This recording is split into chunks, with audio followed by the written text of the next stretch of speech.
की व्याख्या करेंगे, जिसमें आप पढ़ेंगे जो पहला पद है कि सूरदास भगवान श्री कृष्ण के महती कृपा का वर्णन किया है। क्योंकि भगवान कृष्ण की कृपा से ही सब कुछ हमें प्राप्त होता है। इसी का वर्णन करते हुए सूरदास जी कहते हैं कि चरण कमाले बंदो हरि राई, चरण कमाले। सूरदास जी कहते हैं कि मैं भगवान श्री कृष्ण के कमल रूपी चरणों की वंदना करता हूं। यहाँ पर रूपक अलंकार होगा कि भगवान श्री कृष्ण के पैरों को या चरणों को कमल का रूप दिया गया, कमल ही है। तो चरण कमल बंदो हरि राई, हरि माने ईश्वर, कृष्ण का नाम, जो राई माने क्यों सरसों होता है, तो राई से पर्वत करे और पर्वत राई माने। जिस प्रकार राई से पर्वत कर देते और पर्वत से छोटा सा राई छोटा सा बना देते हैं, तो उनकी कृपा जब हो जाने से मैं उनके चरण कमलों की वंदना करता हूं, जिनकी कृपा हो जाने से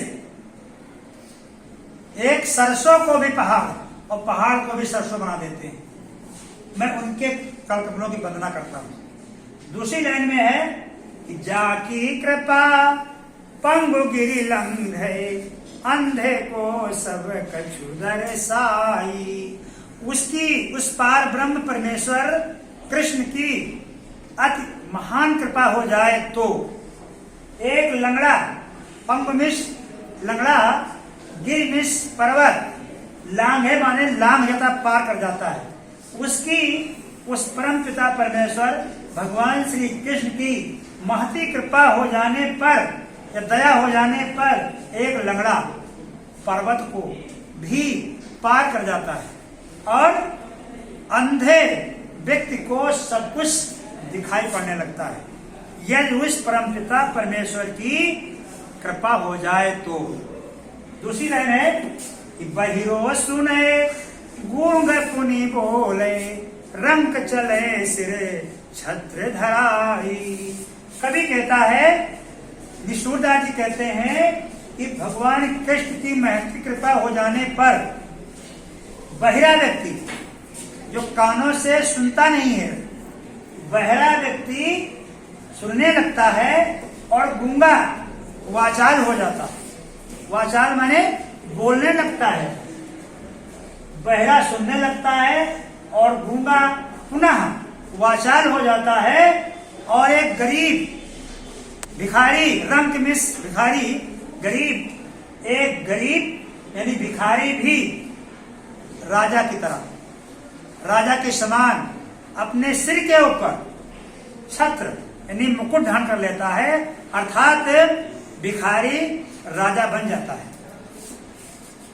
सूरदास स्वामी करुणामय, बार बार बंदो तिहि पाई।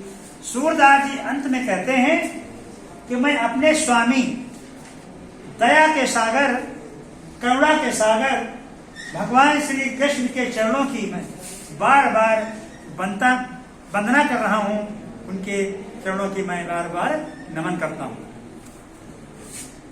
दोहरा में स्वामी करुणा मैंने दया के सागर, दया करने वाले भगवान श्री कृष्ण के चरणों की बार बार मैं वंदना करता हूं।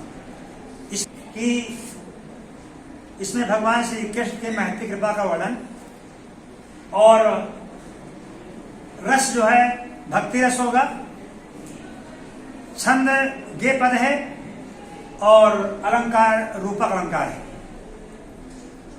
गुण माधुर्य है, भाषा ब्रज भाषा है। तो ये काव्य सौंदर्य होगा। ये पद आप लोग अच्छे से समझ गए होंगे और इसी प्रकार हमारे चैनल पर जुड़े रहिए। फिर मैं आपको पढ़ाता हूं। जो गलत काट देना, जो गड़बड़